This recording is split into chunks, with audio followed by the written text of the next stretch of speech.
What's going on, Throwing Armor? We have the Message Monday for January 21st, 2013, and we got introducing a new segment, and I got some update on some really cool gear, and the NHL is back. So first, we're going to have a new segment covering just kind of the gameplay from the week and all the pro games, because I'm not playing box or field right now for the next few weeks, but I still wanted to get you guys some live action talk. So we're going to be covering the NLL this week, and I'm just going to kind of go over my favorite parts of all the games, because I do watch all of them. I try to watch as much lacrosse as I possibly can. And first, we're going to be talking about Mark Matthews having 9 points and in his second game and 2 hat tricks in his first and his second game, which is just absolutely unreal. And he was only kind of outdone, not in points, but in just overall awesomeness by John Grant Jr., who had a sock trick, which you don't know is 6 goals. It's so many goals it knocks your socks off. It's a double hat trick in one game.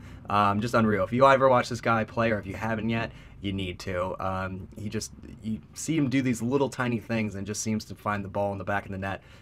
Pretty much every time he winds up, he drops low and then comes over, or he'll continue low and pull it high. Just look at some of his highlights. You'll really see amazing form for shooting to really fool goaltenders. That's only going to make you better for field or for box.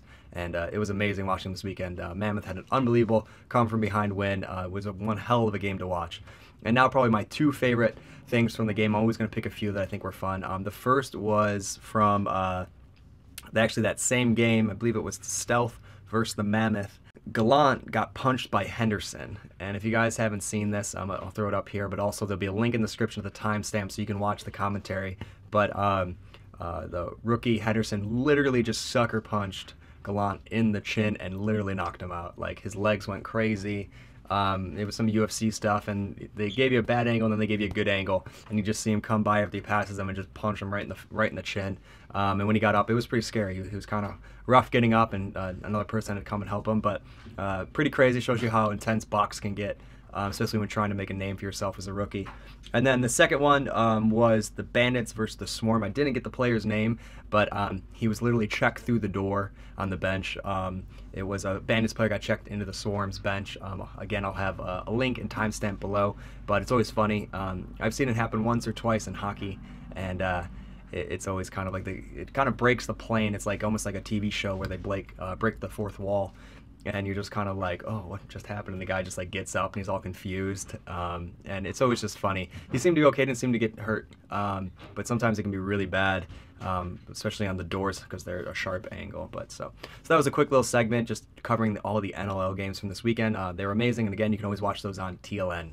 In other live action sports news, the NHL is back. I spent a good part of this weekend just watching hockey, and it was amazing.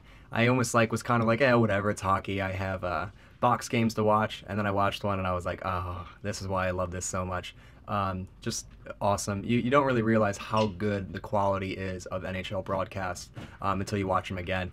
And there's some really good games. My Sabres are doing well. A lot of good hitting, a lot of physicality going on. Everyone just was really eager to play. Goalies are having a little hard time usually when there's a lockout from the layover in a really short training camp. But nonetheless, it's awesome to see hockey back, and just more entertainment. Can't wait to see what happens with the shortened season. The other big thing I did this weekend was on Sunday. I was invited by Connor Wilson to help out at the Brooklyn Lacrosse Clinic, also known or hosted by City Lax, down in South Brooklyn at Brooklyn Tech High School, and it was awesome. I had so much fun. I was just really great to be outside on a field, a little windy, but once you start running around, it's totally fine. It was a lot of fun. I haven't coached in a while. If I had more time, I'd really love to get into it, but I like being able just to, on Sunday mornings, wake up and help out. It was great. Met a lot of great guys. It was just fun getting on the field. We got to throw around, shoot around, and just it's good to get a good run in, and it was a lot of fun. That's about it. Planning to do it again. I know a few kids on Twitter were talking about me being there, and some kid missed it, and he was all bummed, but I'm pretty sure I'm going to come next Sunday as well, because we just had so much fun. And now we're going to get into some gear. Definitely have some new stuff to show you. This week we released a pre-strung of the Hammer U. This is actually pretty much what I would recommend for a defenseman. I love the STX Hammer. I think it has unbelievable design to it, and it's a great head, extremely stiff, nice wide head. And then it has our Leviathan pocket in, which is our defense-specific pocket. And everybody really seems to love them. Some guys were saying that it's kind of an ugly pocket, but it is 60. But if it's going to improve your game, who cares what it looks like in many ways. I try to make it as nice as it can be, but I have strung a lot of them for really great defensemen that really love them. So you're kind of, if you're a defenseman and you're looking for something, it's definitely worth a try. If you hate it, I'm sorry, but the feedback that I've got is a lot of people like them. So we just did our pre-strung colorway. So we did white 60, black up top, black on the sides, white in the throat, all white shooters with white shooter locks, nice and classy. And you can see how nice a channel this thing can get, even though it's such a wide head. This is available on throneofstring.com under the pre-strung section. And then the other thing I added last week was these really awesome Warrior end caps that I use actually on my sticks. They have always been my favorite because they're low profile. Look at it. And we have them in black, yellow, which I have on my stick, red, Carolina, and let me get the green. And green. So these are available on throneofstring.com as well. I can explain why they're my favorite quickly. They're really light. There's not a lot of extra plastic on it like the STX ones or the Nike ones are a little bit chunkier. And then they come down to a really low profile, so you're able to get, when you're taping your stick, normally you have to tape the butt end and then tape it onto the shaft, and there's like a little bit of bunching and it just doesn't look nice and it doesn't feel great, it doesn't feel really flush. But with these ones, since they come down to nothing and they blend into your shaft, you're able to do a butt end to tape the end cap to the shaft, and you get a really nice solid butt end that's lightweight. You not have a lot of extra tape trying to keep the end cap on, and it's a really great transition between both ends. And then the other thing I really like about it is because it's not a giant step up, when you have that butt end, when you're going for a ground ball, sometimes I'll put the butt end between my fingers just to give me a little bit more length, a little bit more leverage, and then I can pull up the shaft easier. So these are the ones I really like. I've always used Warrior ones, and I continue to use them really no matter what shaft I buy. I try to pick one up, and I just really like the colorway, and definitely the yellow is cool. And I also like the Carolina a lot too. It's a really nice Carolina. So these are available, and I really like them, and hope you guys do too. The other cool thing I was able to get was my buddy George picked up that crazy Blade Pro I did for him, and I showed him my box helmet, and it was missing the snaps, so he actually had some laying around. So these are like just the little chin snaps that I'm going to add to my helmet for the 4-point connection. I also ordered just a single 2-strap. I'm going to try that out too. I would like to use the 4 for the Under Armour cage. I think it's a really cool idea. It's only going to keep your helmet on more, but I might just go to the 2-strap to keep it a little bit more simple, because every time I hit someone, they were coming unbuckled. So I'm going to try it both ways and really give you guys my best review if I can of it, and kind of give you guys, I think, the best setup for that helmet with that cage, because the helmet and the cage are both awesome. They fit well together. Just the connective system's a little off, and I think it just needs a little bit of tweaking or someone to figure out the best way to do it and just let you guys know. So thank you, George, for those. That really helped me out. And that is all the kind of game stuff, gear stuff. Now let's get into your guys' favorite part, which is, of course, the questions for Message Monday. Our first question is from Cole, and it's kind of not really a question for me, just more a question if I'll do something. And Cole says, my birthday is tomorrow, maybe a shout out. Happy birthday, Cole. Happy birthday. Our next question is from Dylan Fox, and he says, do you have any tattoos? I don't. Always thought about getting one. I would draw them, and then I'd kind of like keep them for like 4 to 6 months. And then if I really liked it after the 4 and 6 months, I said I'd go and get it, and I never did. So I just never got one. Kind of simple answer. I don't know, maybe one day. Everyone in my family does. I think I'm the only one that doesn't. But my stepbrother is a tattoo artist, so that kind of throws it away. But we'll see. Our next question is from Matt Pagano. He says, what do you like most, or what is your favorite thing about stringing? I've touched on this a little bit, but I love stringing so much because it's a functional puzzle that I can adapt to and use. It's kind of got 4 steps. One thing is I really just like making things. The second part is I really like making things that express myself, and then the third part is I like taking those things and going and testing them against other people's stuff or playing against people and them having, certain characteristics that I designed in it. And then the thing I like most about stringing, which I always thought was very fascinating, was taking a single string and making something greater than it that actually functions and you can use in a game. And there's something very instinctual about that, kind of warlike, preparing yourself and making something to make you better in battle. And I always really like that. And that also kind of leads into a question later on.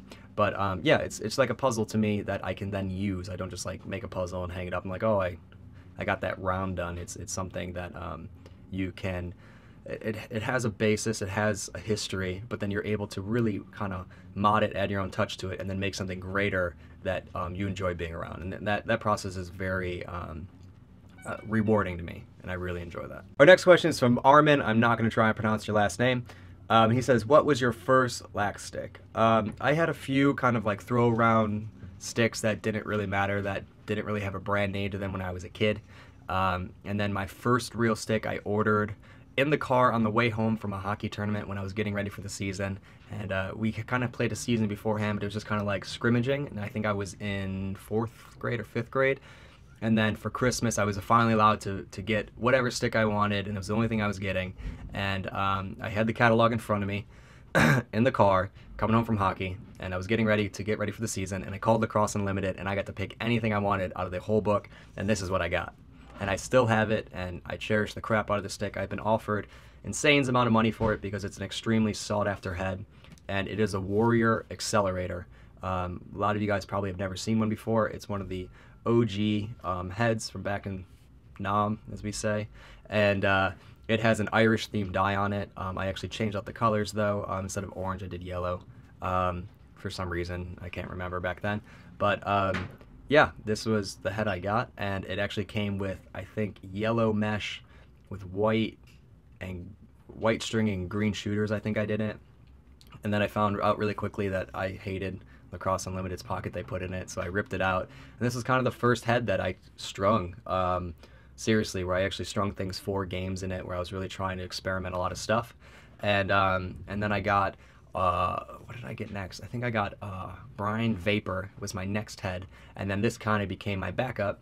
And so this was the first head that I started stringing customs or traditionals in. It was kind of a head that I always try to put stuff in. I still I don't do it anymore, but I did it for a while, and this was a pocket I believe I put in 8th grade was the last time I strung this head. And it's kind of silly. It's got a lot of crazy stuff going on in it that, you know, now show up in the heat pocket or the thrown pocket. And I forgot about this head for a really long time.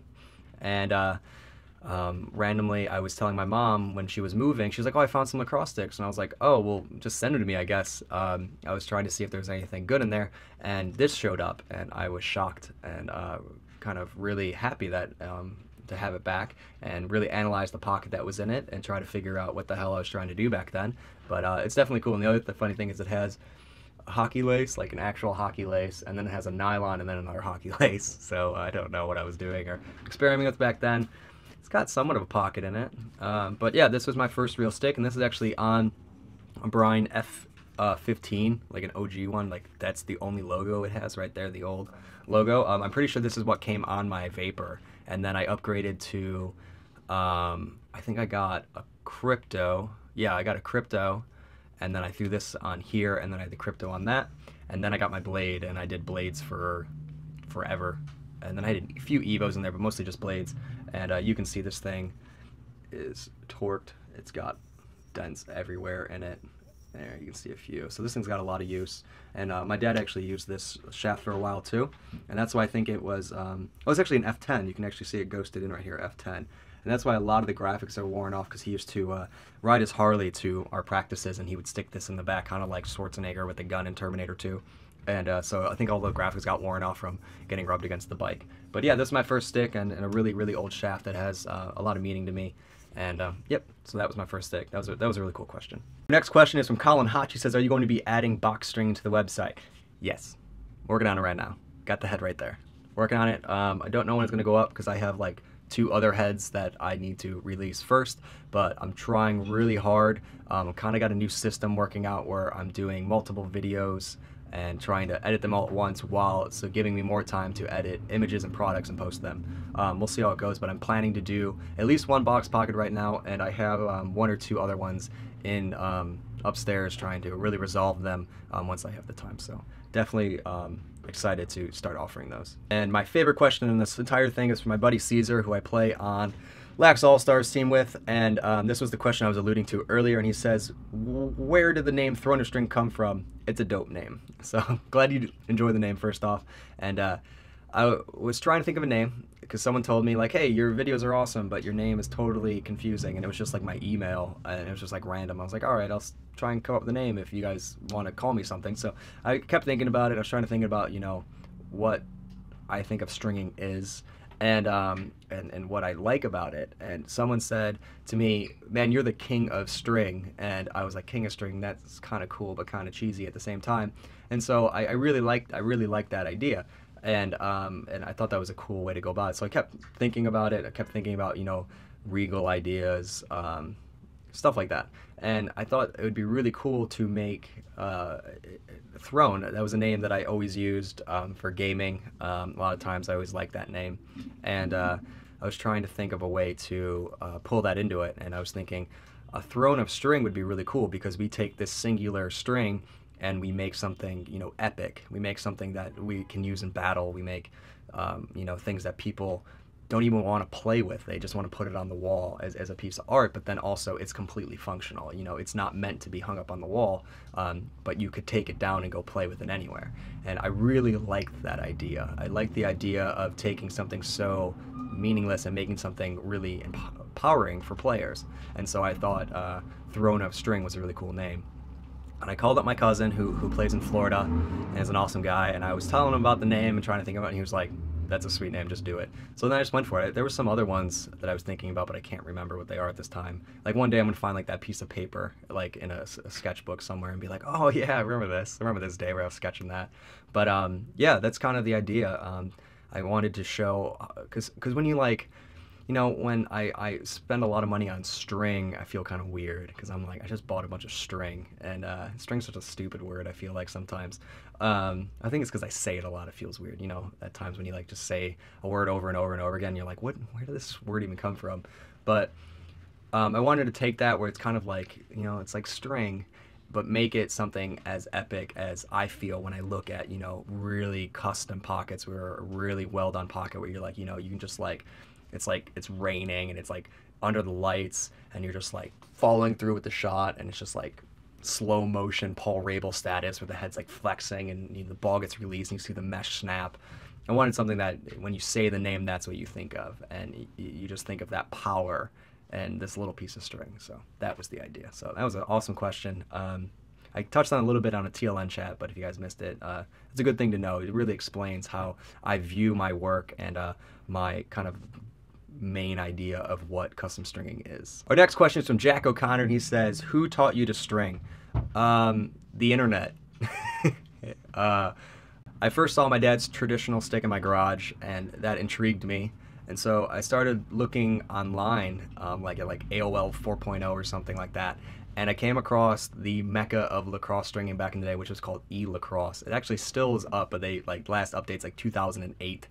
And there was just ideas on there that were awesome, and it was just kind of like the first time lacrosse stringing was starting to get a little bit more experimental and also functional at the same time. Also because the kind of revolution of heads, or the evolution of heads, getting more holes, getting offset, a lot of cool stuff. It was kind of a combination of modern and classic, and really taking these old ideas and reformatting them for the new type of heads and new ideas, which is really cool. And so I used to spend hours and hours on that, looking at things, trying new things.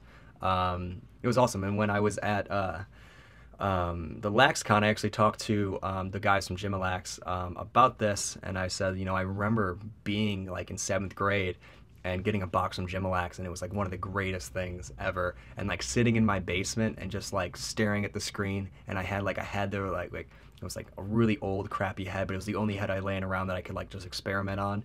And I just remember doing that. And I remember getting mesh with that, their old thing where it actually just had diamonds on it that was checked and it was black and white.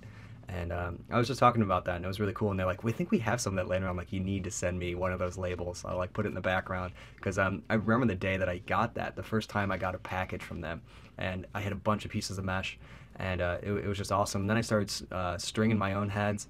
And then I would go to practice and kids would see it and they'd be like, "Whoa, that's so cool." And then so I started doing more heads. And then by the time I got to high school, I had a giant tackle box that pulled out in 5 different ways, and it had all the mesh, all the scissors, all the lighters, everything in there. And it was awesome. I bring it to games, and it was just, it was part of my bag. It was part of what I did. I never thought it would grow to anything like this. I never thought I'd be stringing heads, all over the world for pro players, or it's just awesome. And it just started out with, you know, seeing something on or seeing something on my father, and then going on the internet and searching for it. It's so cool. We live in a time where, you know, if there's something that sparks your imagination, you can go and research it, and you become, you know, really good at it, just from watching other people do it and learning from, you know, what they come up with, and or what they do wrong too. And same thing on me. You just pretty much all I did was I string a stick. I was really lucky. I lived right next to a park that had nets, and I would just run outside and I would go play. And I play year round. I would cut locks on nets to be able to play on the off season, and would get yelled at, but they knew it was me taking them, so they knew where to find them when the season started. But that's really all it is. I constantly was enthralled by the idea of the lacrosse stick and the power it held, and that single idea of a string becoming something that makes you shoot faster, more accurate, gives you more hold, able to do more things with your hands. That was pretty much it. So that was a really cool question. Yeah, and same thing you guys do, probably watching my videos, or you know, also the lacrosse forums helped me out a lot. The Stick Doctor Lounge, I was always on that, checking stuff out, and that's pretty much it. Just looking at other people's ideas, trying them out myself, tweaking them to what I liked, and then going in the backyard and playing around with them is how I learned how to string. Our next question is from Ben Foreigner. He says, "What is the best piece of advice you've ever gotten?" And it doesn't have to be lacrosse related. It's not lacrosse related, but pertains to everything, but yet can pertain to lacrosse, and did in many ways. It was from my mother. I was, I believe, a junior in high school, and I was kind of making the big decisions for college and everything else coming after college. And she said to not trust my gut instinct, but to trust my kind of rational, I guess, conclusion to things. And she was like, you make great decisions for who you are and what you need to do. You need to, you know, really weigh your options and make a decision. And it was the greatest thing everyone said to me, because it really made me be who I am in many ways. I tend to react to things in a more loud manner, I would say. I'm normally pretty even keel, but if something really gets to me, I tend to explode sometimes, and not as much now. I used to. When I was a kid or a teenager, I did a lot of that, and she kind of said to me, no, you have good intentions, and you know you are this way, and if you think beyond that, you'll make great decisions in life. Like she's always said I did, and it was the first time everyone was like, you know, you kind of know what you're doing, just do what you think you need to do, and that was cool. And so it really made me trust my rational ideas, and it wasn't like, oh, I'm overthinking things, I'm being kind of crazy, like just go and do it, have a good time. It was more like you know what you're doing, and you know what you need to do, and just do it. And so that was really cool, and it's served me really well, especially in school, with ideas. If someone, you know, if everyone's being like, oh, that's the best idea ever, like this is this way, this is that way, let's just do it like that, I'm always kind of like, what about this? And some people, you know, at first are like, oh no, and then once you continue to develop it and come up with something special, you can really see that, you know, if we were all the same, if everybody was normal, there weren't like what a lot of people call weird people, who I tend to really find entertaining and love to be around, life would be really boring. You know, being an eclectic society is what I really love about Brooklyn. You're open to many different ideas, many different cultures, and you can really see what the world has to offer, and a lot of times the best things the world has to offer, because a lot of things are checked. It's not just kind of like the way things are.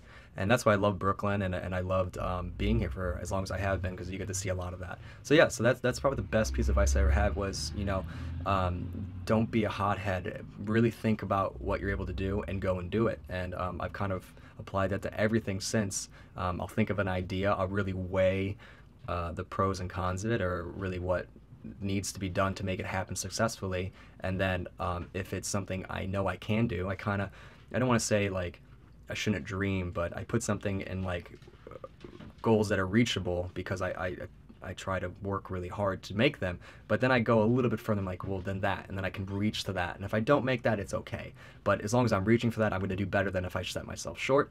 And that was awesome. Applied to everything. It has only served me well, and I would say it to anyone that you know, is a like-minded person like me, that it's a really good way to weigh your options. Be confident in the decisions that you make and your opinions, but really evaluate them, and really understand how much work and effort it's going to take to achieve that goal. And if you understand that and you follow that, in many ways, it's going to pay off so much more than if it's just handed to you. And that's what's really awesome. It's really working for something and then getting it and then really just being so proud of yourself. And then the next thing you do, now that you achieve that, you kind of have, you know, this like confidence, and you have this ability to know you can achieve something you set out your mind to. And it's really, really empowering. So thank you, Mom. My mom watches these, so I'm just going to thank her now, because I probably never told her that in real life. I'm not a nice person sometimes, so if she doesn't see it, I'm going to ask her. She'll text me if she watches this. If not, I'm going to have to call her. So, but that was the best thing anyone's ever said to me. And our final question is a question I thought would be asked a long time ago, and it's a great one. And it's from Supreme Mascot, which is an awesome name. He said, "What made you make your own wax mesh, and did you have any inspiration?" Okay. I was using Throne Mesh for a while before I released it or showed it in a video. I used Mark Mesh for a very, very long time, and always enjoyed its properties, but there were some things that always let me down. And I'm not going to go into things like that, but there's just some things about it that I thought could be better. And then I tried other people's wax meshes, and I didn't like them at all compared to Mark Mesh. I thought Mark Mesh was the best option, and I'd recommend to other people. And then I really started thinking about it and really looking at it. It was kind of one of those things where, what we just talked about, I was like, you know, I think I can make this better. And so I started doing a lot of tests. It took me about a month and probably like 20, 25 pieces to where I really started getting somewhere, and to something more that I wanted. And I wanted it to be harder. So when you create the channel of the pocket, that would stay hard, and then where the ball sits, I wanted to get softer. So when the pocket broke in, the pocket would be super soft. But then when you go to throw, having the top of the stick be stiffer, the ball would release consistently. It wouldn't get stuck in the shooters, it wouldn't travel, it would just be consistent. And that's what I was looking for. I was looking for something that could do both. I wanted it to be a little bit harder on the package, and then as soon as you play with it, get really soft where the ball sits, and you have that really nice buttery feeling where you can just dip and dunk all day, and then when you snap your wrist over, it just comes out. There's not a lot of drag, it's nice and smooth. And I didn't want it to be sticky because I didn't want it to get a lot of dirt in it and break down. Or turn black or brown or whatever, you know, surface you're playing on.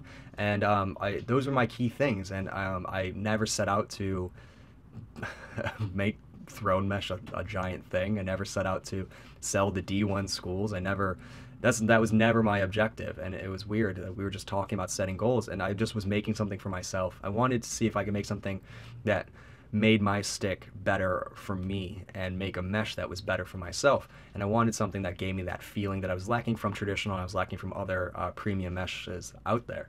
And I made it, and I was really shocked. It's in that Evo X6 was the first piece that I kept in a stick that I didn't just rip out and start over.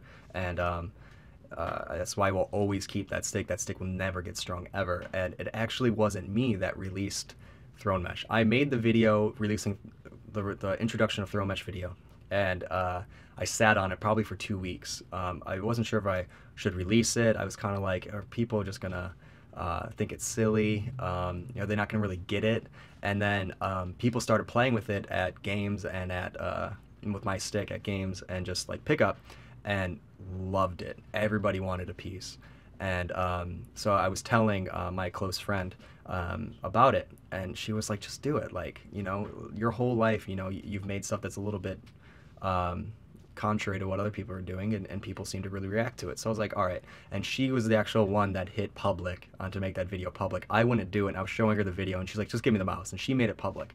And yeah, story wrote. You guys love it. Absolutely love it. And that's what it was. It just set out. I wanted to make something for myself that I thought was better than the things out there that I was able to get.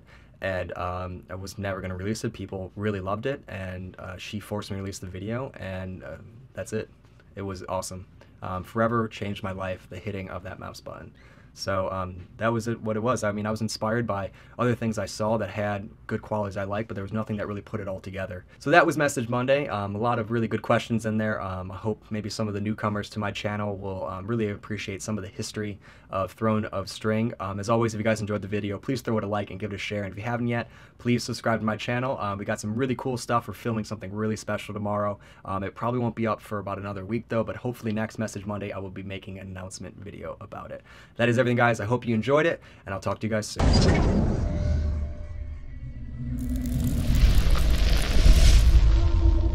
Watch everything, look at anything, that all the pro helmets, and then all the college gloves for Maverick was just awesome. And Joe Von Miller was hanging out there, so we actually caught up with him like 2 or 3 times.